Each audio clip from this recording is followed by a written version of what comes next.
everybody. Good day to you, wherever you are, and I welcome you back once again on Books Impact TV, and I welcome you right here in this classroom. Now, it has been very exciting in the sense that I did my first video, and I'm really happy for the support that you throw in and the encouragement that you're giving. As I indicated earlier, first things are very difficult, but I know that as time goes on, we will get used to it and everything is going to be okay. So thanks. I'll keep on flowing your encouraging messages so that I can just keep on because that helps. So today we go back just as I'm already prepared because I have my topic on the board. So today we'll be looking at compound subjects and how it is related to the errors associated with subject-verb agreement. So in our previous lesson, we looked at the use of s, and we identified that a source or a major source of error is the s at the end of the verbs in sentences. So we looked at some specific rules that we are supposed to take note, and we also learned that it is not necessarily about just learning the rules. It's about knowing when to use it in a basic or particular or major context. So today we are going to look at compound subjects and how they are also related to Concord. So let's sit back and see what we're going.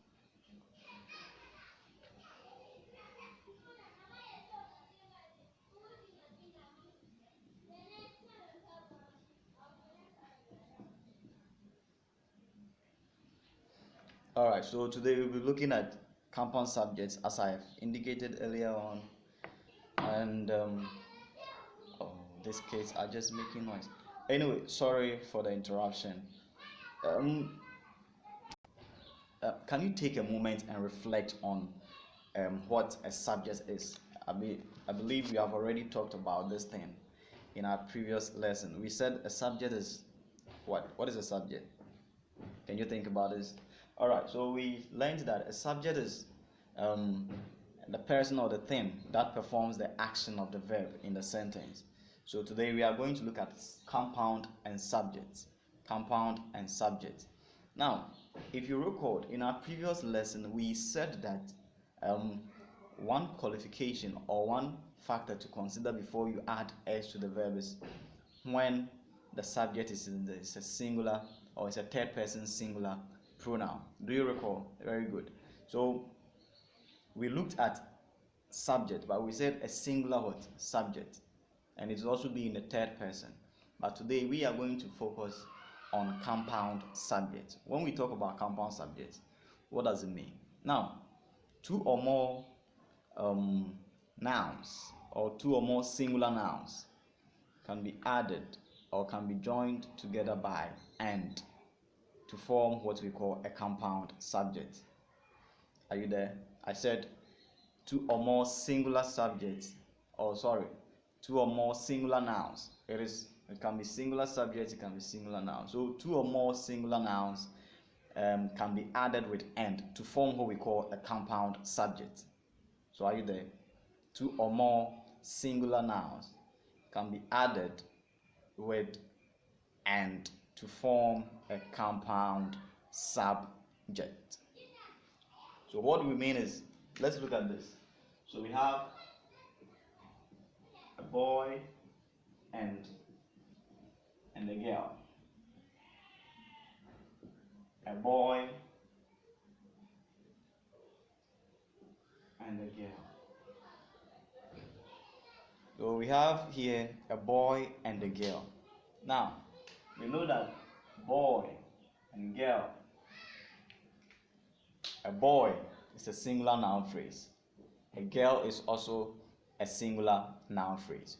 So when these two nouns are put together by and, we term this as, or this becomes a compound subject. Are you following? When this a boy and a girl are added with and, we form what we call a compound subject. And what this means is very simple, because this is singular and this is also singular. But when you put them together they become compound. That means they become two. You understand? So it is no more singular, as we already know. All right. So another example or instance is, let's say you can look at chalkboard and chalk. You can look at chalkboard. You can look at chalkboard and chalk. I'm very sorry for the background noise because I can't do anything about it anyway. I'm sorry. So we have chalkboard and chalk. Chalkboard and chalk. Chalkboard is a singular noun, and chalk is also a name of something which represents just a set, one thing, and that gives us a compound subject. So we also have, for example, we said that it is two or more, so it can be more than two. You understand? So far as it's not less than two, or it's not just one. So let's say joy.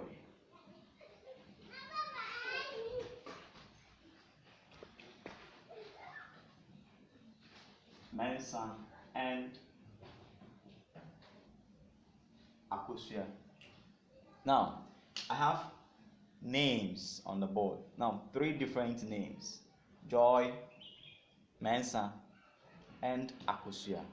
These are singular names. They are names that belong to particular people. You understand? So, Joy stands for just a singular person. When I say, "Oh, call me Joy," are you going to call two people? No, you definitely call one person. You understand? Call me Mensa. Answer. You don't have two people or two persons, 10 Mensa. I said, you understand? But it is just a name, and definitely it can be given to different persons. But since it is standing as a singular entity, so definitely it is singular here. Akosia is also a name of a female child born on Sunday. That is, a Ghanaian will tell you that. Very good. So Joy, Mensa, and Akosia. Now, these are more than two. They are three. So when these three are joined together, they also form what we call a compound subject. They also term what we call a compound subject. Now, it should be noted that compound subjects are plurals and should be used with plural verbs. Hello? Compound subjects are plurals and they should be used with plural verbs. That is what you should take note of. We don't use compound subjects with singular verbs. So I'll quote the ultimate rule of subject-verb Concord. That is, singular subjects take singular verbs, while plural subjects take plural verbs. So we are saying that compound subjects are also plurals and it should be treated as such. So if it is plural, it should be treated as plural and be given plural verbs. You get it? All right. Now, so I'm going to write it on the board. Compound subjects are plural and should be used with plural verbs.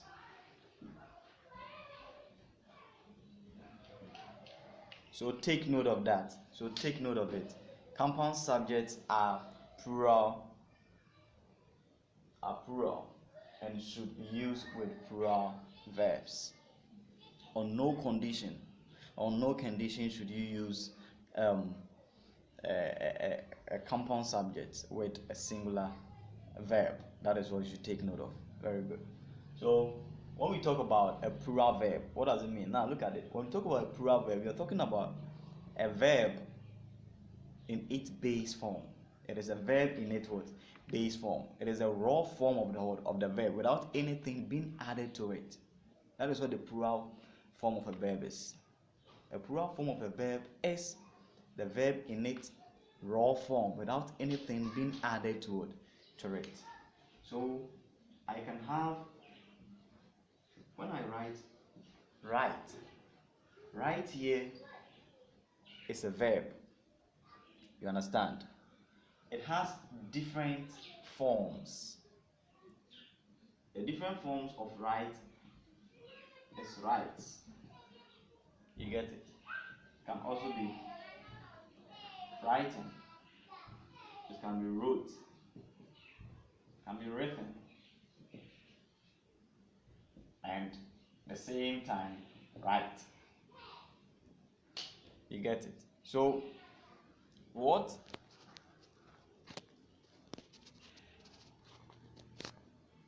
we might sometimes forget is that, we have said in the previous lesson that we can only add s to the verb when the sentence is in the simple present tense form, and also when the subject is a singular noun phrase or in the third person singular form.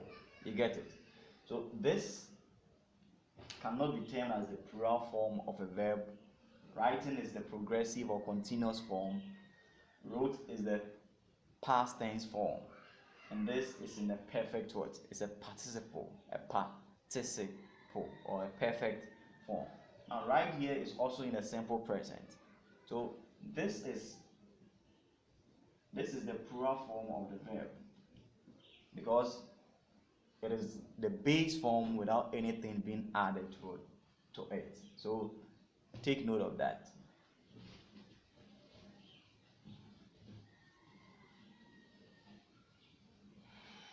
So let's look at some examples. So some examples are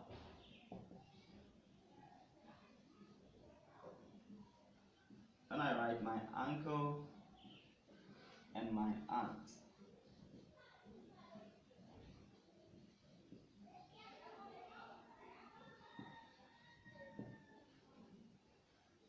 Hello. Now let's go back to the virtual board. This is not a virtual board. Let's go back to the marker board. My uncle and my aunt pay my fees. My uncle and my aunt pay my fees. Now, can you identify the subjects in the sentence? Yes, you guessed right. The subjects are my uncle and my aunt. Now, identify the verb in this sentence. The verb is pay. Very good. We are on course. Now, we looked at compound sentences, and we were saying that compound sentences are a combination of two or more singular nouns, and when it is combined, it forms what we call a compound subject. And because it is compound, it is termed or treated as as plurals. You understand? So since it is plural, you cannot treat it as a singular, so you can't give a singular verb to it. So you can see that pay. This is the raw form of the verb. If I add s to this, the sentence becomes incorrect. You understand? It becomes incorrect because I have used an inappropriate form of the verb with the subject of the sentence. So that is that. That's why I'm saying that we use plural verbs with plural subjects, and I've told you what a plural verb is. A plural verb form is the form of the verb without anything being added to it. Very good. So another example can be a knife, a fork, and a spoon form a cutlery. A knife, 1, a fork, 2, a spoon, 3, form a cutlery. Now, in this example, we have 3 different nouns that have been used. 3 different nouns have been used here in this example. And a knife, a fork, and a spoon. And when it is added this way, it becomes a plural subject. It becomes a plural subject. And because it is the plural subject, and still the verb is in the simple, the sentence is in the simple present tense form, we use the form of the verb or the plural form of the verb because nothing should be added to the form of it. Sorry. All right. So let us look at another example.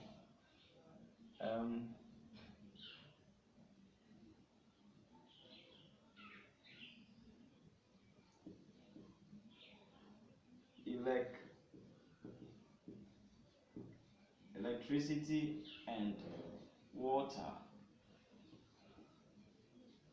do not go together. Electricity and water do not go together. Sorry.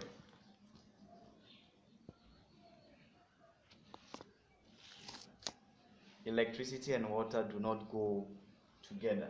Now, we have electricity and we have water. Now, the combination of these two gives us a compound subject, and it is plural. It's a plural subject. And plural subjects do not take singular form of verbs. So if the subject here were to be a singular subject, then we would have changed the verb here, do, to does. You get it? But because it is a compound subject and hence it is a plural subject, we have to just use the base form or the raw form of the verb. So this is the appropriate one.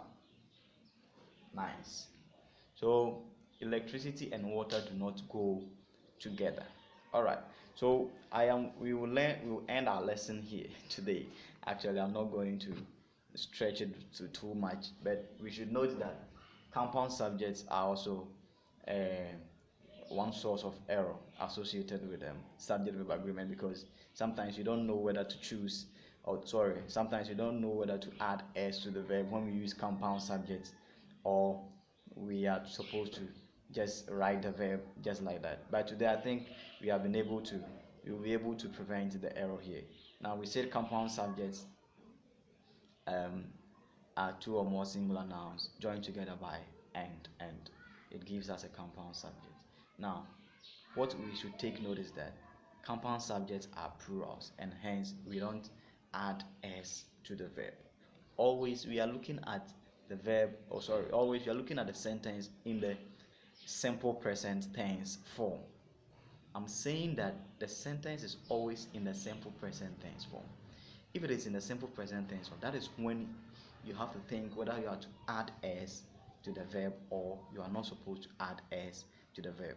And it becomes key because whether to add s to the verb or not to add s to the verb depends on the tense, and also it depends on the subject that is in play now. Alright, so you can infer from the above examples here, or the examples, that when the subject of each sentence is a plural, the form of the verb is maintained, unlike the s being added to the verb when the subject is singular, as in the first or previous lesson. So take note of this and don't add s to the verb. And I think when you are using a compound subject, and I think you are good to go. So here I will allow you some minutes to practice this compound subject. You write examples to illustrate the compound subject and how it is very useful to for storing errors in subject or in sentences. Alright, so today it has been your tutor once again, Kingsford, and I'm happy to be with you here. Please stay safe as we are